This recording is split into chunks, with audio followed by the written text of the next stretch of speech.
I hope you're well. In this video I'm going to make a dropout mould using nothing more than fibreboard and kiln wash. Welcome to the channel. My name is Jeff, and if you haven't been here before, I've got a whole heap of tutorials here on this channel, all to do with mainly fusing glass. In this video I am going to make a dropout mould using just fibreboard and kiln wash. This is for a future project that I have in mind, and unfortunately I don't have the size dropout mould that I want.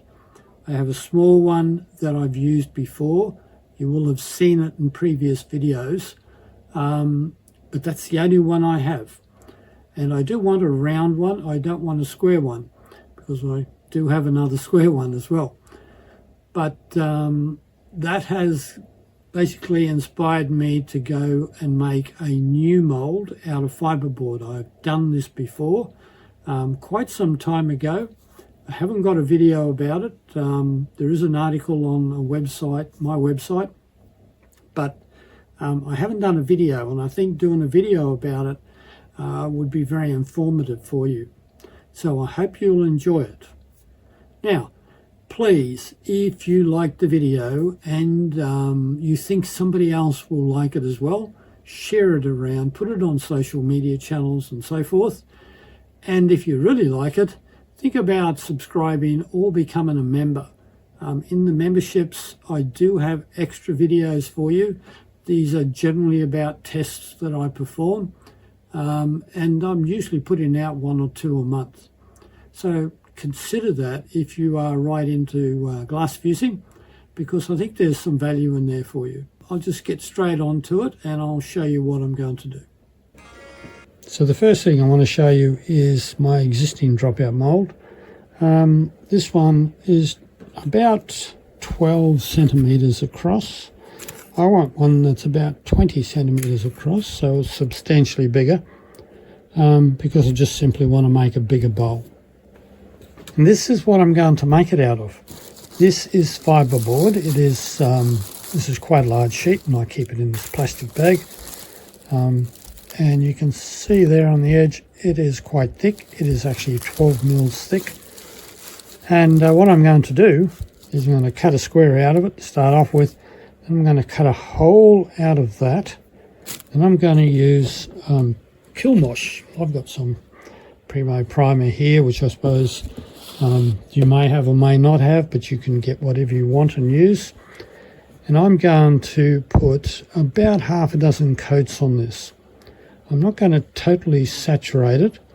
I'm going to put a good coat over the whole thing and let it dry, and put 6 coats in total. I don't want to oversaturate it, simply because if it gets a lot of moisture in the middle, I doubt very much it's going to dry very well. So this is just surface coating. I'll then fire it slowly up to the manufacturer's temperature, which I believe is, actually we'll have a good look here.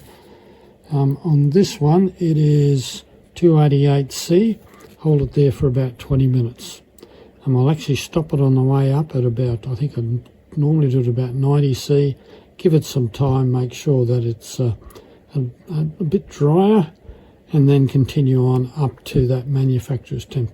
If you use a different kiln wash, of course, make sure you fire it to whatever the manufacturer says. Now, this stuff is nasty stuff. It contains silica, so you want to be very careful with it. This is why I keep it in this plastic bag. When I'm cutting it and working with it, I will be wearing a good mask. So just a word of warning, take care with it, make sure you mask up, and even if you can get into some clothes that you're going to clean and not continue to wear, that would be really good. So fibres may get onto your clothes and you don't want to spread them around. I'm going to cut it with just what we call a Stanley knife, but I'm sure you've got something similar, just a good sharp knife. This will create quite a lot of dust, so I am also going to have my jury-rigged exhaust system, which is over here. Believe it or not, it's made out of a cardboard box, which is hooked up to my shop vac, which also has the correct filters in it. I am working on building a better exhaust system, which is going to be in a video and hopefully not too far down the track. I've got most of the piping in. I just need to make up some hoods for it. So first thing we'll do is cut up a square and then we'll cut the hole out. But just before we do that, a couple of things I should have mentioned, and that is that on the inside edge of that hole, I am going to be shaping that edge and putting a bit of a curve on it, and I'm probably just going to use sandpaper to do that. So again, a lot of dust is going to be created from this. And the other thing is that when this is fired, it makes a lot of smoke and it stinks, and I'm sure it's not good for your health. So be aware of that. I will be setting up a fan to blow it all out of here, because we don't have a big exhaust system over the kilns. So I'll just be setting up fans to suck it all out of the room. And I won't be in here while it's firing.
Yep, you do need to shake it.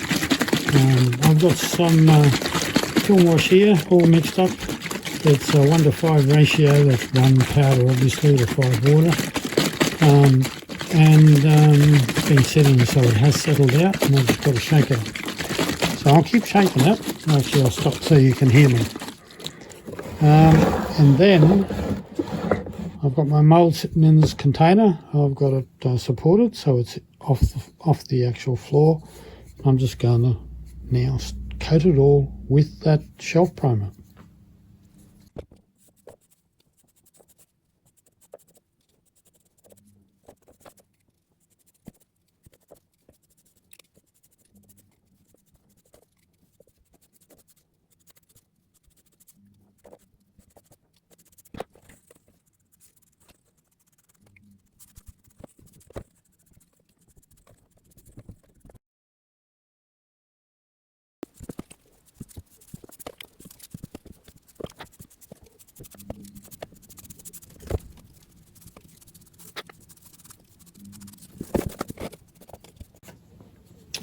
Okay, it's all coated all around the edges. I don't do the bottom, by the way.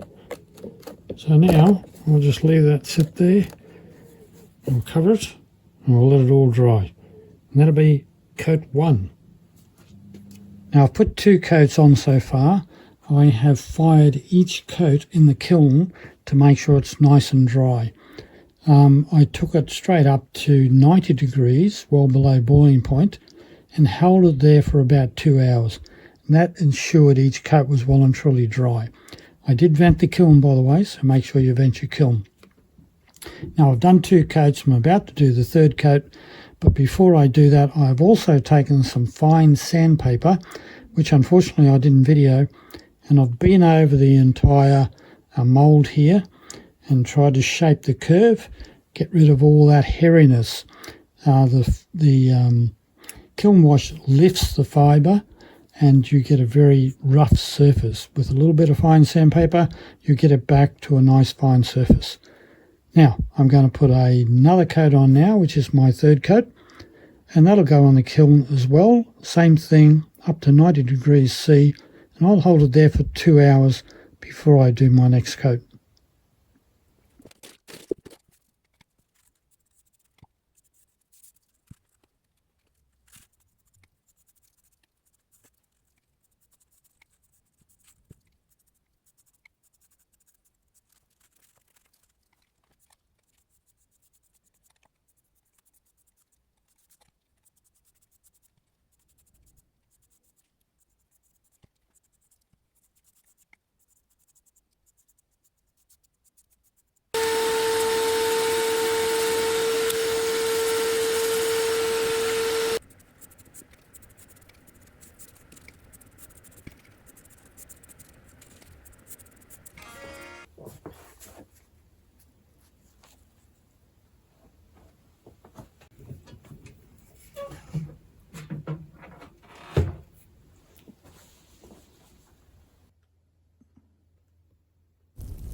Well, finally it's all done.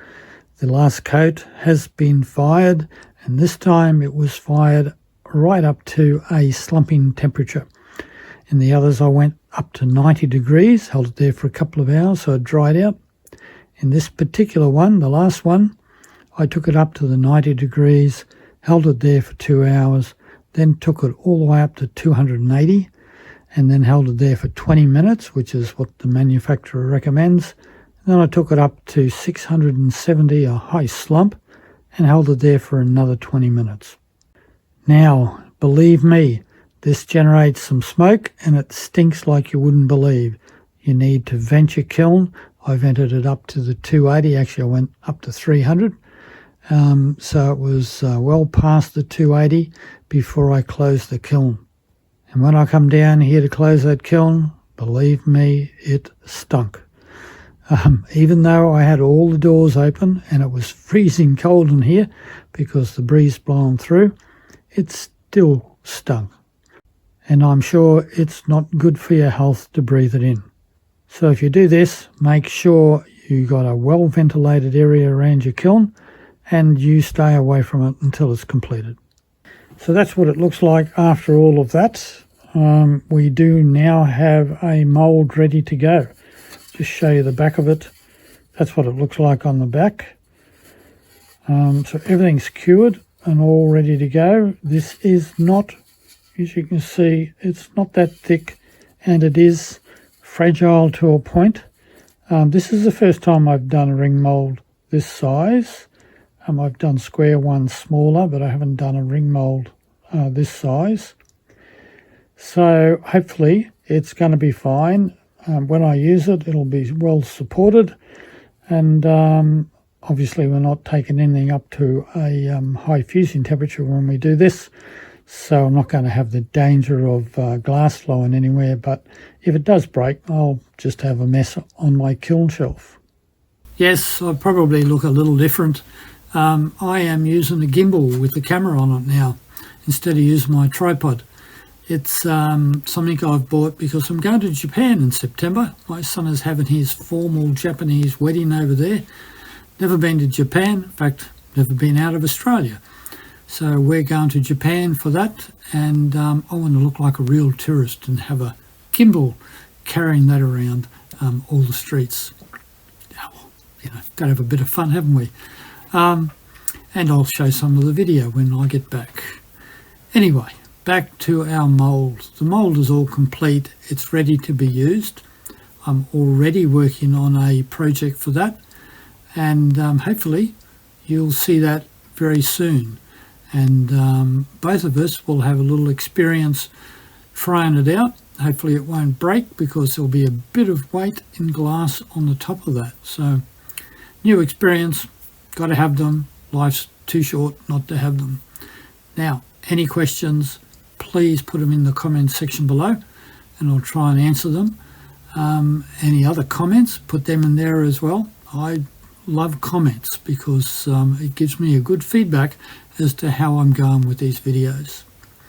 Now, if you liked the video, there is a super thanks button down there where you can make a little donation to help the channel keep it going. And if you don't want to do that, consider becoming a member. There is some benefits of becoming a member. And at least subscribe. I'd appreciate that. And guess what? That's it for this one. Up the top up here, you'll find some example member-only videos, as well as a button to find out more information about membership. Down here, a subscribe button and a suggested video just for you. I'll see you in the next video. Bye for now.